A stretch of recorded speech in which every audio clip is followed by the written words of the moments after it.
अस्सलाम वालेकुम and welcome to Fast Sports. You are watching Golden Boot. I am your host Ali Mirza और मेरे साथ मौजूद है माज अहमद। आइए नजर डालते हैं प्रोग्राम में आज की टॉप स्टोरीज पर। इंटरनेशनल फ्रेंडली मैचेस में जापान और जर्मनी के दरमियान खेले जाने वाले मैच में जापान की शानदार परफॉर्मेंस, जर्मनी का डाउनफॉल जारी। यूएफए यूरोपियन चैंपियनशिप क्वालिफायर में नीदरलैंड ने आयरलैंड के साथ खेले जाने वाले मैच में एक के मुकाबले में 2 गोल्स से मैच अपने नाम कर लिया। Asian cup qualifier under 13 Pakistan की नाकामी का सिलसिला न थम सका, टूर्नामेंट से बाहर। अंडर 19 साफ चैंपियनशिप का होगा रवा महीने आगाज का। पाकिस्तान टीम तैयार है इस टूर्नामेंट के लिए, जानिए आज के प्रोग्राम में। एनसीएफ लीग के जर्मन फुटबॉल लीग की मुसलसल नाकाम और बुरी परफॉर्मेंसेस के बाद अपने ओहदे से बरतरफ हो गए। ब्राजीलियन फुटबॉलर इल्जामात की जद में मैनचेस्टर यूनाइटेड से आर्जी रुखसत, क्या मुस्तकिल छोड़ना पड़ेगी मैनचेस्टर यूनाइटेड।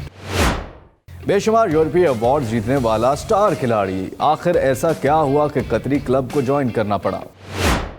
क्या जर्गन क्लॉप बनने वाले हैं जर्मन टीम के नए मैनेजर और क्या निकाल पाएंगे जर्मनी की टीम को इन तमाम बहरानों से।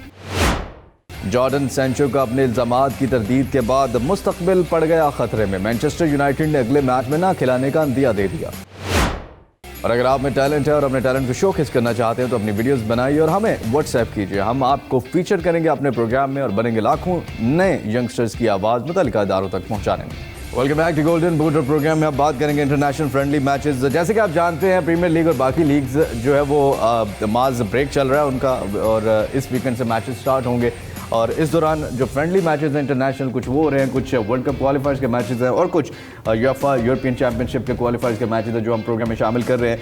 यहाँ पर हम बात करेंगे जापान और जर्मनी के मैच के बारे में, क्योंकि जर्मनी वर्ल्ड कप में भी बहुत ही बुरी परफॉर्मेंस थी और जापान ने सबको हैरान किया था। वर्ल्ड कप में भी आउट क्लास खेली थी जापान, जैसे कि माज आपने भी देखा होगा। जर्मनी के हालात चल रहे हैं वैसे ही, वो नहीं कुछ करने, कुछ हुआ उनसे वर्ल्ड कप में और उसके बाद भी और ज़्यादा पॉलिटिक्स में हमें नजर आई। मजीद भी हम इस पे ऊपर बात करेंगे कि जर्मनी का आखिर मसला है क्या और क्यों इस तरह की परफॉर्मेंसेस उनकी तरफ से चल रही हैं, क्योंकि ये जापान ने मैच एक के मुकाबले में 4 गोल से जीता है। हालांकि जर्मनी ने पहला गोल किया था, उसके बाद इक्वलाइजर किया, उसके बाद मैच जीता। जापान है उन्होंने पहला गोल किया था और उसको इक्वलाइज कर दिया था 18वें ही मिनट में साने जो हैं उन्होंने जर्मनी की तरफ से। और उसके बाद फिर ओएडा 22वें मिनट में ही उन्होंने दूसरा गोल कर दिया। फिर आखिरी मिनट में 2 गोल हुए, एक 90 मिनट में आसानों ने किया और फिर 92 मिनट में तनाका ने किया। मुझे ये समझ नहीं आ रही कि जर्मनी में इतने बड़े खिलाड़ी हैं। गुंडोगान कैप्टन थे और एज अ कैप्टन खेल रहे थे, ट्रैवल जीतने वाले वो प्लेयर हैं। उसके अलावा जिस तरह ये साने थे और भी बड़े बड़े नाम हैं, लेकिन उनके बावजूद भी जर्मनी की जो परफॉर्मेंसेज हैं world through out the world cup, कोई मैचेस में कुछ नज़र नहीं आ रहा उनकी तरफ से। क्या लगता है आपको, कैसे देखते हैं इस मैच को? मे बी मैनेजमेंट का इशू है, क्योंकि ये आपकी बात दुरुस्त है कि वो वर्ल्ड कप में भी जापान से हारे थे और इस मरतबा भी उनके अगर हेड टू हेड कंपैरिजन भी देखा जाए जापान के अगेंस्ट, तो अपना वो जो लॉस्ट विगर है वो रीगेन नहीं कर पाए Germany. Germany is a name world champion रहा है एक बार, और जापान के अगर मुकाबले में देखा जाए तो जर्मनी इज फार बेटर, लेकिन वो परफॉर्म नहीं कर पा रहे उनके सामने। ये अब और देख रहे पहला गोल हुआ 11वें मिनट में, उसके बाद 19वें मिनट में बराबर कर दिया। बराबर करने के बाद बचा नहीं पाई, फिर साथ ही 4 मिनट के बाद उनको 5 मिनट के बाद बर्तरी मिल गई जापान को। फिर वो 90 मिनट तक ऐसे ही रहा 1-2, और आखिरी फिर जो आप समझ लें 5 मिनट थे उनमें 2 गोल दोबारा कर दिए जापान ने। कहाँ पे लैक है इनका? ये क्लियरली अपसेट है। इस बारे में तो आप जितना भी तबसरा करें तो ये this is clearly an upset. कोई भी एक्सपेक्ट नहीं कर रहा था कि जापान इस तरह उनके ऊपर डोमिनेट करेगा और इस तरह करेगा कि उनको दोबारा उभरने नहीं देगा। तो वो अब वही आप देख लें कि 1 गोल है और वो उन्होंने शुरू से अपनी सबकत बनाए रखी है। मोस्ट प्रोबेबली इनका जर्मन टीम का, नेशनल टीम का भी कुछ इंतजामी मसाइल का शिकार है। This is what it appears to be. चलिए स्टैट्स पे एक नजर डालते हैं और देखते हैं कि स्टैट्स क्या कहते हैं इस मैच के हवाले से। आप दे रहे हैं यहाँ पर शॉट्स जो है वो जापान को ज़्यादा मिले हैं, 14, 11 मिले हैं जर्मनी को। शॉट्स ऑन टारगेट 11 थे। यहाँ पे बहुत ज़्यादा जो है वो अटैक नज़र आ रहा है जापान की तरफ से। 11 मास शॉट्स ऑन टारगेट, जिनमें से 4 उन्होंने कन्वर्ट किए। दैट मीन्स के और भी गोल कर सकते थे वो। 3 सिर्फ मिले हैं जर्मनी को, जिसमें से 1 उन्होंने कन्वर्ट किया। पोजेशन आप देख रहे हैं, पोजेशन ज़्यादा था जर्मनी के पास, ऑलमोस्ट 68% था। मीन्स टू से जो 32% पोजेशन था उसी के अंदर जापान ने 11 शॉट्स ऑन टारगेट भी किए हैं, उसी में 14 शॉट्स भी किए हैं, उसी में जो है वो 4 गोल भी किया। आप यहाँ से अंदाजा करें जर्मनी को सिर्फ फुटबॉल अपने पास रख के खेलने के शौक था, कुछ किया कोई नहीं उन्होंने इस मैच में। अच्छा, उसके बाद पासेस भी आप देख रहे हैं कितने खिलाए हैं, 754 पासेस, 266 पासेस पे। ये गौर तलब बात है कि इतने कम पासेस में 4 गोल भी हुए हैं, पोजीशन भी देख रहे हैं और शॉट्स ऑन टारगेट भी देख रहे हैं आप। अच्छा, उसके अलावा आप देख रहे हैं पास एक्यूरेसी वो भी अच्छी थी, क्योंकि आपने सिर्फ अपने खिलाड़ियों को ही पासेस खिलाए हैं अपनी ही डी की तरफ। उसके अलावा फाउल्स आप देख रहे हैं, येलो कार्ड्स देख रहे हैं, और कॉर्नर 4 मिले हैं, जर्मनी को 3 मिले हैं। They were risky but they were very tactful. आप देखें डिफरेंस देखें पोजीशन का, लेकिन जब उनके पास आए हैं, जब उनके पास बॉल आया, उन्होंने कितनी महारत के साथ उसको कैरी किया। तो ये क्लियरली ये बता रहा है कि जर्मनी को आउट परफॉर्म कर दिया, आउट क्लास कर दिया है जापान ने। और इसमें ये आपको नहीं लगता कि जो कोच हैं अब उनके ऊपर उनको मतलब हमारे पास एक न्यूज़ भी है, लेकिन ये पहले कर लेना चाहिए था फैसला कोच की बरतरफी का, क्योंकि वर्ल्ड कप में पॉलिटिक्स में ज़्यादा इन्वॉल्व नज़र आई है। जो इन्होंने साइंस बनाए थे और वो काफ़ी उस वजह से क्रिटिसाइज भी हुई है, जो कतर में वर्ल्ड कप था उसमें जर्मनी, और उसी के बाद अगले ही दिन जो है वो जापान से मैच हार गए थे। तो वो उस तरह से मतलब नज़र आ रहा है कि इनके जो कोच हैं सिर्फ इनको कह रहे हैं कि पोजीशन ज़्यादा रखना है, और उस तरह से अटैक नज़र ही नहीं आ रहा, उस तरह से डिफेंस नज़र ही नहीं आ रहा। ये तो लग रहा है वो टेक्निकली वीक थे, और जो आप बात कर रहे हैं कोचिंग की, तो लग रहा था कि they were waiting for something to happen. वो मुझे लग रहा है कि उसी चलिए लेट्स सी, जर्मनी जैसी टीम जो है उसको हारे भी, लेकिन एटलीस्ट कुछ एफर्ट तो नज़र आनी चाहिए, कुछ परफॉर्मेंस तो नज़र आनी चाहिए। और जो प्लेयर हमने फीचर किए हैं इस मैच में, one of the best player हैं, और अगर इनके बारे में भी कहा जाए कि बहुत ही शानदार इनकी परफॉर्मेंसेज रही हैं तो गलत नहीं होगा। जुलियन आटो की बात हम कर रहे हैं, जुलियन आटो को हमने फीचर किया है। जी हाँ, जुलियन आटो बहुत ही शानदार मास खिलाड़ी है। किस तरह से देखते हैं आप इनकी परफॉर्मेंस को? He was stupendous. लेकिन आप ये देखें कि जापान जर्मनी के मुकाबले में जापानी खिलाड़ी इतने ज़्यादा मकबूल नहीं है दुनिया भर की लीग्स में। एग्जैक्टली, बिल्कुल ऐसे। जर्मनी खिलाड़ी, German manager, German head coach, वो दुनिया भर की लीग्स में बहुत, और सारा साल मुतवातर वो अपने आप को मुतारिक रखते हैं। वो सारा साल अपना पूरे सीजन के दौरान उनको जो मैच प्रैक्टिस है वो मिलती रहती है। एग्जैक्टली। गुंडोगान जो है वो कैप्टन थे इसमें, और मैनचेस्टर सिटी के लिए ट्रैवल जीता है। साने उसमें खेल रहे हैं, और इतने बड़े बड़े साने और माने का वो जो इंसिडेंट हुआ था वो बड़ा, ये वही साने। जी हाँ, ये वही साने हैं जिनको थप्पड़ मारा था सैडियो माने ने, और जिसके ऊपर फिर वो बाद में मसले मसाइल हुए। एनीवेज, बहुत ही शानदार परफॉर्मेंस एटो की। इनके स्टैट्स पे एक नज़र डालते हैं और देखते हैं कि क्या अचीव किया इन्होंने। आप देख रहे हैं एक्यूरेट पासेस 50 थे, गोल 1 किया है, टचेस फिर 25 थे, चांसेस जो क्रिएट किए वो 2 किए, और सक्सेसफुल ड्रिबल्स जो है वो 100% थे, टोटल शॉट्स 3 थे, और रिकवरीज जो है वो 2 थी। इस तरह से इस मैच को जीतने में कामयाबी दिलाई जापान को 1 के मुकाबले में 4 गोल से।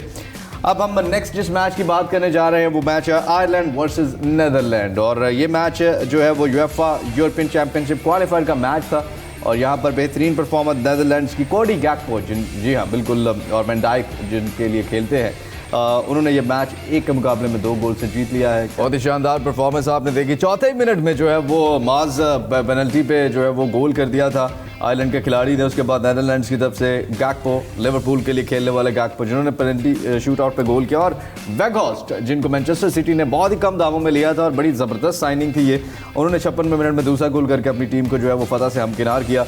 किस तरह से देखते हैं ये परफॉर्मेंस? आपको लगता है वो जो पहली पेनल्टी थी वो उनके हाथ पे लग गई थी, वो ऑफ कोर्स जानबूझ के तो उन्होंने लगाया था, क्लोज कांटेक्ट था, तो वैन डाइक के हाथ को लगी थी, और उसके बाद फिर जिस तरह वापसी की है, उस मतलब आपको चौथे मिनट में आपका गोल हो जाता है, और उसके बाद आप फिर गोल करते भी हैं, और फिर ऊपर से एक और गोल करके मैच को जीतते भी हैं। किस तरह से देखते हैं परफॉर्मेंस? आई थिंक ये साइकोलॉजिकल इफेक्ट ये है कि अगर आप अर्ली आप ब्रेक थ्रू किसी भी टीम को मिलता है ना, वो थोड़ी कंप्लेसेंट हो जाती है। जो गोल कंसीड करता है वो मे बी इस तरह देखता है मैच को कि यार अभी मैच का पूरा 1 हाफ है, 2 हाफ है। अगर कैप्टन अगर सोच रहा है तो बतौर टीम भी स्पिरिट वो इसी तरह लिफ्ट करता होगा कि we have whole 90 minutes ahead, 5 minute के डिफरेंस। वैन डाइक बड़े ज़बरदस्त कैप्टन है, उनकी बड़ी ज़बरदस्त कैप्टनसी रही है, तो वो ही डजंट लेट इट लूज। वो मुझे यही लगता है कि पूरे मैच के लिए फिर अपनी स्पिरिट को वो रीगेन करके, लेकिन फिर भी बहुत रेयर है ये कि अगर आयरलैंड ने आपको लगता है अच्छा मुकाबला किया है नीदरलैंड जैसी टीम का, बहुत स्ट्रॉन्ग टीम है, और वर्ल्ड कप में भी बड़ा ज़बरदस्त खेली है। आपको याद होगा वेगोस्ट, ये वही प्लेयर है व्यूवर्स जिन्हें अर्जेंटीना के साथ खेले जाने वाले मैच में वो आखिरी 1 मिनट में जो फ्री किक मिली थी उस पे इन्होंने ब्रिलियंटली सब्स्टिट्यूट हो के आए थे, और ब्रिलियंटली वो प्ले किया था, और मैच बराबर करके पेनल्टी शूट आउट्स पे ले गए थे। और मैनचेस्टर सिटी ने वो सिर्फ इनकी 10 मिनट की परफॉर्मेंस देखकर उनको साइन किया पिछले सीज़न में, और इस सीज़न में भी ये खेल रहे हैं, और आउट क्लास परफॉर्मेंस। Amazing. बिल्कुल, चले स्टैट्स पे एक नजर डालते हैं और देखते हैं कि स्टैट्स क्या कहते हैं इस मैच के। यहाँ आप देख रहे हैं शॉट्स दोनों टीम्स को 9-9 मिले हैं और यहाँ पर शॉट्स ऑन टारगेट 5 थे नेदरलैंड्स के पास और 1 जो है वो आयरलैंड के पास था। पोजीशन आप देख रहे हैं 52% आयरलैंड के पास था जबकि 48% नेदरलैंड्स के पास था। पासिस भी आप देख रहे हैं ऑलमोस्ट बराबर, पास एक्यूरेसी भी ऑलमोस्ट बराबर, फाउल्स 11-16, येलो कार्ड बराबर, कॉर्नर 6-5। शॉट्स ऑन टारगेट की बजाय बाकी सारे खाने जो हैं वो मार्क्स तकरीबन बराबर हैं। तो आपको लगता है कि कहीं ना कहीं नेदरलैंड्स को भी जो है वो ज़रूरत है इसको बेहतर करने की? जी हाँ, बिल्कुल है। क्लोज कंपटीशन था, आपने बिल्कुल ठीक स्टैट्स को एनालाइज किया है और मार्जिन भी इतना ज़्यादा नहीं है, 2-1 है। तो मुझे लगता है कि काफ़ी क्लोज कंपटीशन था। पोजीशन और बाकी स्टैट्स भी यही बात हमें बता रहे हैं। बिल्कुल, जो प्लेयर हमने फीचर किए हैं उनके ऊपर नज़र डालते हैं और वो है डेंजल डमफ्राइज। बहुत ही शानदार प्लेयर, इंटर मिलान के लिए खेलते हैं और डेंजल डमफ्राइज जो है वो प्लेयर ऑफ द मैच भी हुए हैं। यहाँ डेंजल डमफ्राइज बहुत ही शानदार परफॉर्मेंस और इंटर मिलान के लिए खेलते हैं माज, और उसके साथ साथ अपनी नेदरलैंड्स की टीम के लिए भी बेहतरीन उनकी परफॉर्मेंस रही है। और इनके स्टैट्स पे एक नज़र डालते हैं और देखते हैं क्या अचीव किया उन्होंने अपने इस मैच में। आपके सामने आप देख रहे हैं व्यूअर्स, एक्यूरेट पासेस 81 थे, टचेस 53 थे, असिस्ट 1 था, चांसेस जो क्रिएट किए वो 2 थे, passes into final third 6, total shots 1 और पेनल्टीज जो 1 किए हैं वो भी 1। अच्छा, ये जो जिस पे गोल हुआ पहला कोडी गैक्पो की तरफ से, वो पेनल्टी भी इन्होंने ही 1 की थी। ये स्टैट्स आपने देखे डेंजल डमफ्राइज के। माज, आपको क्या लगता है ये इम्पैक्टफुल प्लेयर हो सकते हैं नेक्स्ट आने वाले मैचेस में? और जिस तरह से इंटर मिलान ने चैंपियंस लीग में भी बड़ी ज़बरदस्त परफॉर्मेंस दी थी, तो इनका ये फॉर्म में रहना कितना ज़रूरी है नेक्स्ट चैंपियंस लीग के लिए? बिल्कुल ज़रूरी है और मुझे लगता है कि ये इनको हम मज़ीद बेहतरीन परफॉर्मेंसेस के साथ देख सकते हैं। पोटेंशियल है उनमें, उन्होंने शो भी किया है और शानदार खिलाड़ी, बहुत ही शानदार परफॉर्मेंस। आयरलैंड वर्सेस नेदरलैंड का ये मैच 2-1 से नेदरलैंड ने अपने नाम किया है और आयरलैंड को शिकस्त दी है। यहाँ पर एक छोटी सी ब्रेक का वक्त है। Welcome back to Golden Boot और प्रोग्राम में अब शामिल करेंगे गोल्डन बूट लेटेस्ट क्या चल रहा है अराउंड द वर्ल्ड फुटबॉल की दुनिया में, आपको बताते हैं। सबसे पहली खबर जो है वो जर्मनी के हवाले से है। जर्मनी की शिकस्त के बाद जो है इस बुरी शिकस्त और बुरी परफॉर्मेंस के बाद Hansi Flick has been fired. He is no longer German national team head coach. Federation set to discuss internally on new managers as Germany will host Euro 2024 in 9 months. Rudi Völler will be on the bench as internee coach. माज, ये तो होना था, ये तो बिल्कुल होना था। जिस तरह की शिकस्त है और ये this was inevitable through out the world cup, और बिल्कुल और आउटरीच बनता था ये, क्योंकि वो अपनी जो एक मतलब इनके पास ये कहने का मौका नहीं है कि जी मुझे वक्त नहीं दिया गया, और इस तरह से आप वर्ल्ड कप से ही आप देख लेंगे टीम आपकी कैसी परफॉर्म कर रही थी और कोई बेहतरी नहीं आई ना। जापान, जैसे आपने भी कहा कि जापान, आई थिंक फोकस इनका सारा बायर्न पे रहा है। जितनी देर उसके साथ रहे हैं उसको जिताने में, टाइटल सबसे ज़्यादा बुंडेसलीगा में उनके पास है, बट नेशनल टीम में उनका कंट्रीब्यूशन उस तरह नहीं दिखा जिस तरह होना चाहिए था।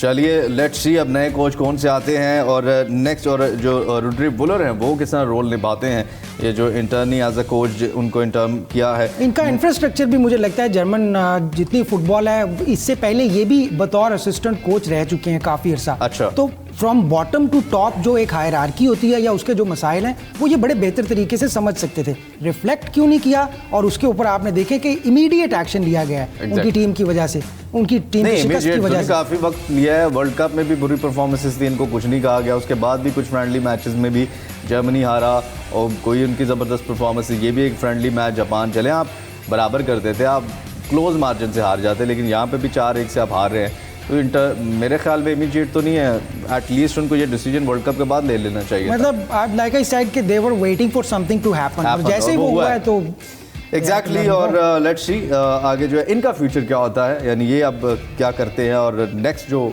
मैनेजर होंगे वो किसको कंसिडर किया जा रहा है वो भी आपको बताएंगे। लेकिन नेक्स्ट हमारे पास ट्वीट क्या है ये आपको दिखाते हैं। दूसरी आप देख रहे हैं यहाँ पर खबर, I have agreed with United to take a period of absence while I address the allegations made against me, this was mutual decision, I want to reiterate my innocence of the things I have been accused of, I will fully cooperate with the police. अच्छा, इन पे भी इल्ज़ामात लगे हैं और ये Brazilian star हैं और ये कुछ ज़्यादा नहीं इस तरह के वाक़यात होते जा रहे, असॉल्टिंग के या इस तरह के वाक़यात जो है। और यहाँ पर ये भी देखना होगा कि समटाइम्स आप किसी को डिफेम करने के लिए भी इस तरह की चीज़ें पॉलिटिकली यूज़ करते हैं। जी हाँ, आपकी बात से मैं एग्री करूँगा, क्योंकि इस तरह के वाक़यात पहले तो आते नहीं थे और अब जैसे ही लोग इस बारे में वोकल हुए हैं तो इस अपने इस राइट का इस्तेमाल जो है वो लोग ज़्यादा करना शुरू हो गए हैं। वो अब देखें, इस पूरे इस तरह के इस नौयत के जितने भी वाक़यात हैं, अगर उनको आप फेयरली एनालाइज करें तो उनमें बहुत कम ऐसे हैं जो स्ट्रांगली आप बिल्कुल ट्रूथ की बुनियाद के ऊपर आप किसी के ऊपर इल्ज़ाम लगा रहे हैं और वो साबित हो रहा है। रेयरली ऐसा होता है। इसमें भी मुझे ऐसे लगता है कि this is a planned propaganda against him to run him down. लेकिन अगर इसमें कोई सदाकत, क्योंकि उन्होंने तो कहा है अपनी उन्होंने पेश किया अपने आप को कि okay I will cooperate as much as I can. Police मुझसे पूछती है या कोई भी इन्वेस्टिगेशन एजेंसी समथिंग कि जिसकी वजह से वो सामने आ रहे हैं कि भाई अगर मैंने कुछ किया ही नहीं तो इसलिए वो बिल्कुल क्लीन है, और दैट्स वाई वो कह रहे हैं कि अभी जब तक मामलात हैंडल नहीं हो जाते मैं टीम से भी रिटायर हो जाता हूँ, नहीं खेलता आर्जी तौर पे, और उसके साथ साथ मैं जो है वो पुलिस से भी कोऑपरेट करूँगा। लेट्स सी एंटनी कब तक जो है वो यूनाइटेड को छोड़ कर रहते हैं और कब तक उनके ऊपर ये सारा मामला चलता है। नेक्स्ट हमारे पास क्या है? नेक्स्ट हमारे पास आप देख रहे हैं मार्को विराटी के हवाले से है, PSG के खिलाड़ी, और 416 गेम्स हैं। आप देखें 9 लीग 1 के टाइटल हैं, कोपा डी फ्रांस के 6 टाइटल हैं, कोपा डी लीग के जो हैं वो 6 टाइटल हैं, फ्रेंच सुपर कप के 9 टाइटल हैं। मोस्ट टाइटलेटेड प्लेयर है इन PSG हिस्ट्री, सबसे ज़्यादा टाइटल जीते हैं, और मोस्ट टाइटलेटेड प्लेयर लीग 1 हिस्ट्री के हैं, सबसे ज़्यादा जो है वो लीग 1 हिस्ट्री में इन्होंने टाइटल जीते हैं। ऐसा प्लेयर क्यों जा रहा है, वो भी कतर की लीग में? मतलब अगर बाकी लीग्स का देखा जाए, जैसे सऊदी प्रो लीग में जाते तो शायद समझ आते, कतर लीग उतनी फेमस नहीं है जितनी फ्रेंच लीग है, या जो इनकी परफॉर्मेंस और जिस कैलिबर की। क्या कोई किसी भी जगह से इनको ऑफर नहीं आई है, क्या मसला है? नहीं, मुझे लगता है कि he is already done a lot, और कोई ऐसा टाइटल नहीं है जो जीतना अभी बाकी रह गया। मुझे लगता है कि अब उनके करियर को एक पीरियड होता है जब आपको रिलैक्स किया जाता है आपकी मैनेजमेंट की जानिब से, आपके एजेंट्स की जानिब से, या आपका जो भी पर ये अक्सर देखा भी गया जब खिलाड़ी अपने लाइमलाइट से बाहर निकलते हैं या अपने टॉयलेट से बाहर निकलते हैं तो हमेशा किसी ऐसी लीग में जाते हैं जहाँ पे वो खेल भी रहे हों लेकिन अपने आप को बिल्कुल यानी कोई ज़्यादा बर्डन या कोई ज़्यादा प्रेशर ना हो। यहाँ पर भी मुझे लगता है कि परफॉर्मेंस इंडिकेटर्स इतने ज़्यादा मुश्किल नहीं है। अच्छा। यहाँ पर दीगर लीग्स में वहाँ पर कंपटीशन ज़्यादा है और अपने आप को स्टैंड आउट करने के लिए you have to work extraordinary. और जबकि इन लीग्स में अगर देखा जाए बिल्कुल इसी तरह रोनाल्डो और मेसी के ऑन्ट्राज ने भी उनको उन लीग्स में मूव किया है जहाँ पर इस तरह की कोई सख्त KPIs नहीं है जो उनको अचीव करनी पड़े, क्योंकि फिर इंसान अपने कैरियर से भी कुछ मुझे लगता है ऑफेंड हो जाता है कि अगर आखिर तक उसको मेहनत ही करनी पड़े और वो कंप्लेसेंसी का और वो जो ईज़ होती है वो पीरियड वो देख ही नहीं रहा अपने पूरे करियर में, तो फिर मुझे लगता है वो भी उनके ऑफेंड हो जाएंगे। ईज़ अब जो है वो इनकी ज़िंदगी में आ जाएगी। Let's see. और नेक्स्ट हमारे पास क्या खबर है आपको दिखाते हैं। और नेक्स्ट जो है वो आप देख रहे हैं यहाँ पर जेडन सैंचो के लिए अब ख़तरात ज़्यादा बढ़ गए हैं क्योंकि एरिक टेन हैग ने ये कह दिया कि अगले मैच में आर्सेनल के अगेंस्ट आर्सेनल के अगेंस्ट मैच है, इतना बड़ा मैच है, उसमें जो है उन्होंने कहा जी कि वो नहीं खिलाएंगे। अब ये प्रेशराइज़ किया गया था जो इन्होंने असॉल्टिंग के केस से, हमने पिछले दिनों भी व्यूवर्स आपको बताया था कि इन्होंने जो है वो कहा है जी कि ऐसी कोई बात नहीं है, और इन्होंने इंटरव्यू भी दिया था। लेकिन यूनाइटेड के ऊपर बहुत ज़्यादा प्रेशर था कि आप इस प्लेयर को निकालें अपनी टीम से। अच्छा, ये भी आ रहा है कि जो है वो मतलब उनको सऊदी प्रो लीग से भी कुछ वो अल इत्तेफाक की तरफ से भी बात चली थी, वो भी अभी रुक गई है। क्या फ्यूचर नज़र आ रहा है आपका इनका? मुझे लगता है कि अगर इसकी इंटेंसिटी इस एलिगेशन के नतीजे में जो प्रेशर बना हुआ है इस पर इसकी इंटेंसिटी अगर बढ़ गई तो इनकी मूव इनएविटेबल हो जाएगी, कोई भी इनकी मूव रोक नहीं पाएगा। समटाइम्स आप डायरेक्टली इन्फ्लुएंस नहीं कर पाते तो इस तरह इनडायरेक्ट इन्फ्लुएंस करना पड़ता है। आप अगर उसको डायरेक्ट टीम से नहीं निकाल सकते तो आप हालात वहां वैसे पैदा करेंगे कि उसकी टीम में से मूवमेंट इनएविटेबल हो जाए। ओके, और ये देखा भी गया एरिक टेन हैग ने पहले भी व्यूअर्स ऐसे किया है कि वो डायरेक्ट प्लेयर्स को नहीं कहते कि आप छोड़ के चले जाएं, जैसे यूनाइटेड पैटर्न है। रोनाल्डो के साथ भी ऐसे ही हुआ था कि डायरेक्ट आप हालात ऐसे जैसे उनको बेंच पे बिठा देते थे, उनको खिलाते नहीं थे, और हालात ऐसे बना देते थे कि अगला प्लेयर खुद ही चाहे चला जाए, सफोकेट कर देते हैं। और यहाँ पे तो एक उनके पास एक की पॉइंट भी है ना जी कि आप पे केस हुए हुए हैं और इस वजह से।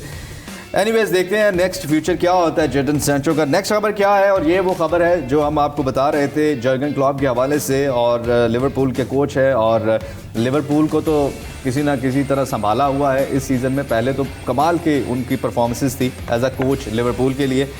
यहाँ पर जो है वो अब कंसिडर किया जा रहा है उनको जर्मनी की नेशनल टीम के लिए, और ये हम जो है वो पहले अपने शोज़ में बात कर चुके हैं कि जर्गन क्लॉप जो है एक अच्छी ऑप्शन हो सकते हैं जर्मनी टीम, क्योंकि उन्होंने लिवरपूल को भी जब संभाला था तो लिवरपूल को लिवरपूल बनाया और फिर टाइटल्स जितवाए और बहुत ज़बरदस्त परफॉर्मेंसेस दिलवाई उन्होंने। अब जो है वो जर्मनी टीम मास इंटरेस्टेड है और टॉक्स चल रही हैं जर्गन क्लॉप के हवाले से, और उसके साथ साथ जो टुखल हैं उनके बारे में भी टॉक्स चल रही हैं, उनको भी कंसिडर किया जा रहा है। आपको लगता है दोनों में से कौन सा कोच है ज़्यादा फिट बैठता है? आई थिंक क्लॉप, वैसे तो दोनों को ही एलीट क्लब्स की तरबियत करने का एक्सपीरियंस है, Exactly. But Klopp is most favourable because आज देते हैं आप क्लॉप को थॉमस टुखल के ऊपर। जी हाँ, मैं ज़रूर देता हूँ क्योंकि आर्सेनल जो है, एक तो उसका रिकॉर्ड बहुत अच्छा है और दूसरा ये है कि ये नोन है अपनी कुछ स्ट्रैटेजीज़ के बारे में। जर्मनी को इस वक्त जिस तजुर्बे की ज़रूरत है, that man has got it. Okay, let's see. अब ये उनके ऊपर डिपेंड करता है क्योंकि इनसे जो लास्ट एक प्रेस कॉन्फ्रेंस में पूछा भी गया था अगर आपको ऑफ़र होती है, तो उन्होंने उसको सवाल को यही कहा था कि अगर मुझे जर्मनी की तरफ से ऑफ़र होती है तो ज़रूर, क्योंकि खुद भी जर्मन है तो मैं खुद ज़रूर उसके बारे में सोचूंगा। लेट्स सी अब ये ऑफ़र होती है और उसको कबूल करते हैं या नहीं। यहाँ पर एक छोटी सी ब्रेक का वक्त हुआ चाहता है। Welcome back to Golden Boot और अब हम बात करेंगे पाकिस्तान में फ़ुटबॉल के हवाले से और मैच जो कि एशियन कप क्वालिफायर का था, पाकिस्तान वर्सेस बहरीन। पाकिस्तान को हुआ शिकस्त का सामना और पाकिस्तान की जो नाकामी है उन्होंने पाकिस्तान को इस टूर्नामेंट से बाहर कर दिया है। बहरीन के साथ खेले जाने वाले मैच में 1 के मुकाबले में 3 गोल से बहरीन की शानदार फतह। या 3-1 से ये मैच अपने नाम किया बहरीन। एक गोल जो है आलमगीर गाजी उन्होंने ही किया था, उसके अलावा कोई गोल टीम नहीं कर सकी। सबसे पहले तो बात करेंगे कैसी performance? We've failed yet again और मुझे Why? well it has a lot of reasons to be honest। इंतज़ामी मसाइल हैं हमारे पास, अभी हमारे पास माशी मसाइल भी वैसे हैं। माज ये यकीन करें जब भी बात होती है पाकिस्तान के हारने की तो हमेशा बात आती है हमारे यहाँ जी ये मसला है, हमारा स्ट्रक्चर का मसला है, हमारा इंतज़ामी मसले हैं, हमारे पास ये हो गया, हमारे पास वो हो गया है। मतलब कोई इस जिम्मेदारी को लेता भी नहीं है और कोई जो है उसके ऊपर काम भी नहीं करता। जब से आपकी ये बैन उठा है फीफा का, उसके बाद से क्या प्रिपरेशंस हुई हैं, क्या कैंप्स में किया है? जैसे अंडर 16 की टीम थी, एटलीस्ट उन्होंने कुछ परफॉर्म तो किया, 2 मैचेस तो जीते हैं। आप यहाँ पे बहरीन जैसी टीम के अगेंस्ट भी हार गए हैं। अब इसका सारा जो इल्ज़ाम है वो डेफिनेटली इसी बात को दिया जाता है कि उनकी कोचिंग या तो प्लान नहीं हुआ ठीक तरीके से, वो डिलीवर नहीं कर पाए। पिच के ऊपर वो बहुत प्रेशराइज्ड दिखाई दिए हैं और बहरीन के खिलाफ पहले मैच में भी आपने देखा है गोल डिफरेंस बहुत ज़्यादा था। जापान ने हमें एक बड़ी इबरतनाक किस्म की शिकस्त दी। इंटरनेशनल खिलाड़ी हम खिला रहे हैं, क्या उनका फ़ायदा है? मतलब अभी तक कोई फ़ायदा हुआ है उनका? हमें अभी तक डिलीवर नहीं कर पाए हैं अनफॉर्चुनेटली और मुझे भी इस बात की काफ़ी तकलीफ है। जाहिर है जितने भी फुटबॉल के साथ जज्बाती तौर पर वाबस्ता हैं और जो लोग भी देख रहे हैं वो इसी चीज़ को बर्दाश्त कर रहे हैं कि अभी वो ट्राइंग ऑलमोस्ट एवरीथिंग। देखिए हार जीत एक अलग बात है, आप हार गए हैं, दैट्स ओके, लेकिन कुछ नज़र तो आए ना, आपकी परफॉर्मेंस तो नज़र आए। एनीवे स्टैट्स पे एक नज़र डालते हैं, इस मैच के स्टैट्स क्या कहते हैं। और ये आप देख रहे हैं यहाँ पर 56% पोजेशन जो है वो बहरीन के पास था, 44% जो है वो पाकिस्तान के पास था। शॉट्स आप देख रहे हैं 4 थे बहरीन को, 2 मिले पाकिस्तान को, जिसमें से 1 ही कन्वर्ट कर पाए। और कार्ड्स आप देख रहे हैं यहाँ पर किसी टीम को कोई नहीं मिला। कॉर्नर्स आप देख रहे हैं 16 मिले हैं पाकिस्तान को, 10 मिले हैं बहरीन को। इसके अलावा XG आप देख रहे हैं 1.03 था और उसके साथ साथ 0.70 जो है वो पाकिस्तान का। ये जो हमारे पास मतलूबा स्टैट्स पहुँचे हैं।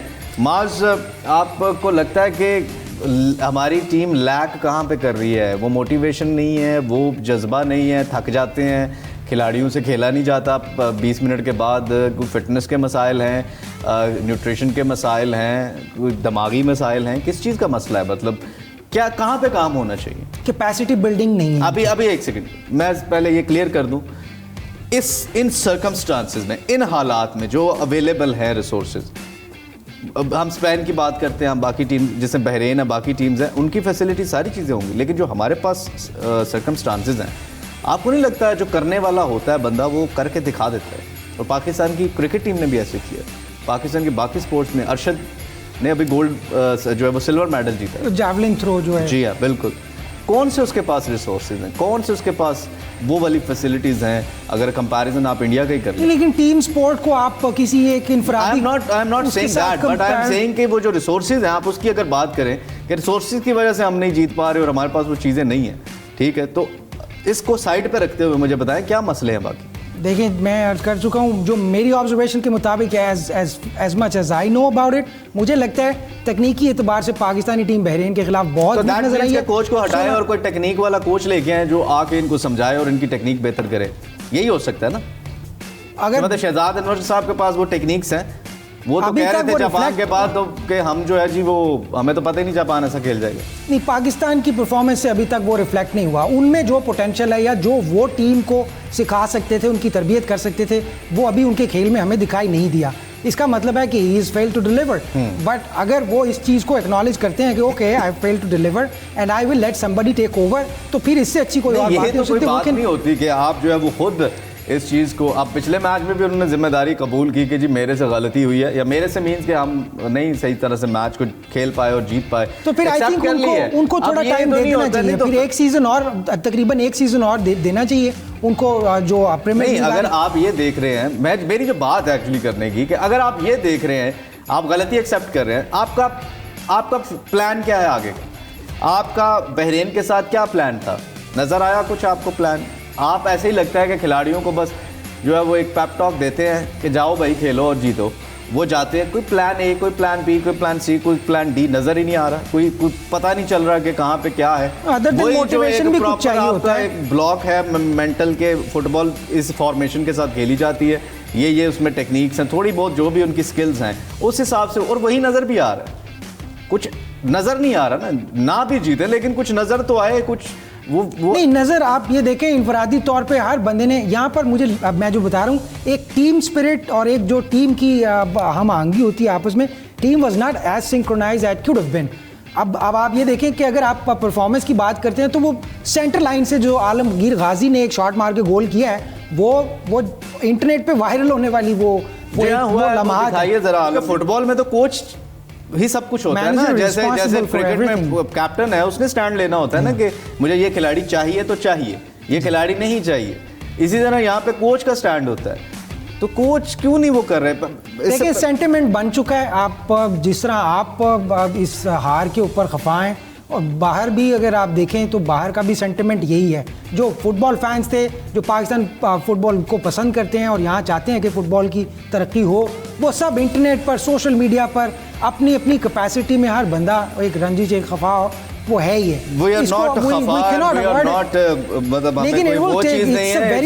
देखें ये आप इस चीज़ को इस वे में नहीं ले सकते कि हमारे जज्बात हैं तो इसलिए हमें वो खुशी दुख में हम ये कह रहे हैं। ये एक प्रॉपर प्रोफेशनल बात करने की कोशिश की जा रही है कि आपका ये जो काम है आप उसमें डिलीवर नहीं कर पा रहे, तो दैट डजंट मीन कि आपको कोई ऊपर से आके खुद ही उठाएगा तो आप चले जाएंगे। आप कह दें कि भाई, या तो आप ये कह दें कि मुझे 1 साल का टाइम दे, इसमें मेरा ये प्लान है। ये इस तरह जब रमीज़ राजा आए थे पीसीबी में, उनकी जॉब जो मिली थी उनको किस बेस पे मिली थी? उन्होंने पूरा अपना वो बताया था, जी मेरा ये प्लान है, मैंने इस तरह से प्लान किया हुआ है, ठीक है। तो ये बात मैं कर रहा हूँ कि आप जो है वो फेडरेशन या आप सामने लेके आए ना। सोशल मीडिया आजकल दौर है और आप बच नहीं सकते। आप एक पेप टॉक भी उन्होंने की है, जो भी उस पर भी काफ़ी थोड़ा सा क्रिटिसाइज किया गया है। अच्छा, इस पर भी क्रिटिसाइज थोड़ा बहुत किया जा रहा है लोगों की तरफ से।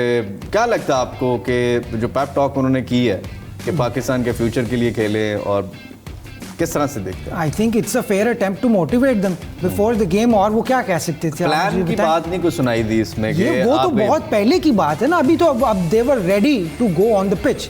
वो ये मैच के बिल्कुल शुरू होने से के पहले के कुछ थोड़े से लम्हात हैं। अदरवाइज ये जो आप बात कर रहे हैं तकनीकी हरबे और फिर हिकमत अमली बनाना मैच की, ये तो बहुत पहले का मरहला होता है। चलिए, आप जो अभी भी वो कह रहे हैं कि उनको वक्त देना चाहिए, मेरी अर्ज यही है कि थोड़ा सा टाइम और दिया जाए, इतना नेगेटिव ना सोचा जाए। हाँ, इसके ऊपर दुखी होना कि परफॉर्म नहीं कर सके, wow that's fair enough, but इसको इतना प्रोलॉन्ग नहीं कर देना कि ये अब मुस्तकबिल में हमें हमारे जज्बात, मतलब हम ये दुखी होकर कह रहे हैं कि इनका प्लान इनको देना चाहिए, मतलब हमें ओके रहना चाहिए कि ओके ठीक है, अब आप बैठे, आप करें, आप हारें, आप ना कोई प्लान दें, आप ना कोई प्लान दें, आप ना कोई ये बताएं कि मेरा ये प्लान है, बस आपको बता दिया जाए कि ये मैचेस हैं, आप चले जाएं, आप लड़कों को गए पाकिस्तान के फ्यूचर के लिए खेलें, ये करे वो करे, ओके जाओ।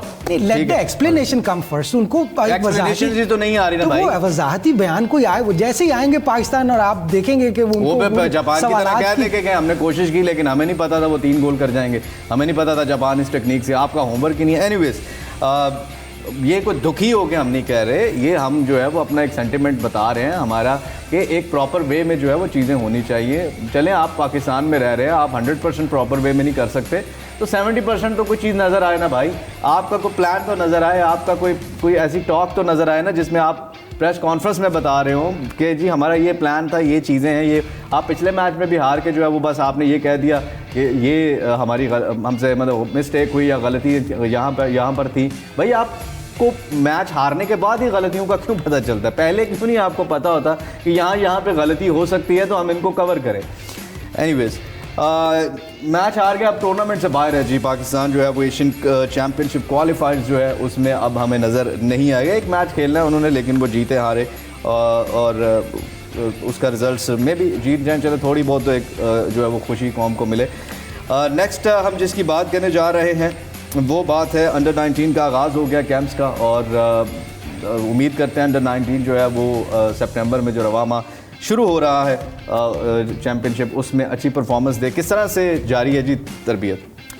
न्यू रिक्रूटमेंट जो है शादाब इफ्तिखार, वो किस तरह टीम को अपना एक्सपीरियंस ट्रांसफ़र करते हैं, ये बात जो है इस देखने के लिए सभी एक्साइटेड हैं, क्योंकि अंडर 19 का टूर्नामेंट भी 21 से शुरू होने वाला है। वही टीम्स हैं लेकिन इट्स अ डिफरेंट ग्रिड। हम अंडर 19 पे अब कम्पीट करने जा रहे हैं, तो it's going to be an exciting competition as far as preparation is concern. Coach नए हैं और टीम का इंतखाब भी थोड़ा सा देर से हुआ है। ट्राई आउट्स की भी जो तारीख़ है वो बड़ी देर बाद आई थी। ट्रायल्स उस वक्त जो तवज्जो ले रहे थे मसाइल, वो एक तो वर्ल्ड कप क्वालिफायर का जो हमने वेन्यू डिसाइड करना था, ये मसला बना हुआ था। फिर अंडर 16 सैफ चैम्पियनशिप, ये मसाइल जो थे वो इंतज़ामी जो मामला थे ये तवज्जो ले गए थे। अंडर 19 को हमने उस तरह हम मौका मिला, अब शुरू होने जा रहा है तो और मौका मिला है। और बिल्कुल अगर शादाब इफ्तिखार डिलीवर कर जाते हैं मतलब तो आप ये उनके लिए देख लें। मैंने फिर आपसे पूछना है अगर इनकी परफॉर्मेंस बुरी हुई तो मैं फिर आपसे पूछूंगा कि क्या इनको मौका नहीं मिला था? मैं आपको बताना चाहूँगा, हमने ऑफिशियली इसके ऊपर एक उनके साथ रब्ता करने की कोशिश की है आज, and we are very hopeful कि कल during the business hours most probably ये भी उनको समझना चाहिए कि कोई स्टेटमेंट्स उनकी तरफ से आनी चाहिए, नुमाइंदगी होनी चाहिए और प्रॉपर होनी चाहिए और ज़्यादा से ज़्यादा होनी चाहिए, ताकि अगर किसी के वहमो गुमान, ताकि लोग अवेयर तो हो ना कि आपका प्लान क्या है या आप किस तरह से काम कर रहे हैं। मसाइल तो साथ साथ चलते रहते हैं और हल भी होते रहते हैं, और ये हमेशा के लिए हल नहीं होंगे, फिर कोई ना कोई चीज़ बन जाती है। लेकिन आप एटलीस्ट एतमाद में तो लेना, आप लोगों को तो बताएं कि जी ये हुआ है, ये दो तरफा रास्ता होना चाहिए, दो तरफा ताल्लुक होना चाहिए। उनकी तरफ से कोई बात ही नहीं होती ना, उनकी तरफ से कुछ पता ही नहीं चलता, राब्ता वो करते नहीं है, और कोई उनसे राब्ता कर ले कि जी आके बताएं, वो शायद इतने मसरूफ होते हैं। उनकी मीडिया मैनेजमेंट अभी उस तरह नहीं है, वो इलेक्शन का इंतजार कर रहे हैं जहाँ तक मेरी ऑब्जर्वेशन है, और इलेक्शन के बाद जैसे ही नई इंतजामिया टेक ओवर करेगी तो सारी चीज़ें इन प्लेस हो जाएंगी। चलिए लेट्स सी क्या होता है। और एक और ख़बर भी है, लेकिन ये हम कल इस पर बात करेंगे, और ये खबर है कि जी पाकिस्तान में फ़ुटबॉल का मुस्तकबिल ख़तरे में है। ये कुछ बातें हमें अंदर के जो सोर्सेज हैं, उन्होंने हम नाम नहीं किसी का डिस्क्लोज़ करेंगे, लेकिन ये हमारी PFF के अंदर ही ऐसी कुछ बातें चल रही हैं जो आप समझ लें नुमाइंदे भी हैं और अंदर काम करने वाले लोग भी हैं, और ये क्या बातें हो रही हैं इसके ऊपर हम कल बात करेंगे। आज के लिए बस इतना ही। अगर आप अपने टैलेंट को शोकेस करना चाहते हैं, आप में टैलेंट है, फुटबॉल खेलने का स्किल्स हैं, और आप बनना चाहते हैं, खिलाड़ी बनना चाहते हैं और पाकिस्तान की नुमाइंदगी करना चाहते हैं, तो आप अपनी वीडियोस बना के हमें भेजिए हमारे दिए गए व्हाट्सएप नंबर पे 0311 7773868 पे। हम उनको फीचर करेंगे और जो बेस्ट टैलेंट होगा उसकी पूरी रहनुमाई करेंगे कैंप्स तक पहुंचाने में और पाकिस्तान फेडरेशन तक पहुंचाने में। बहुत शुक्रिया आप लोगों के साथ का, बहुत शुक्रिया माज, आपने हमारा साथ दिया। आज के प्रोग्राम के लिए बस इतना ही। अपने मेज़बान अली मिर्ज़ा को इजाज़त दीजिए। देखते रहिए fast sports, home of champions. Allah हाफ़िज़।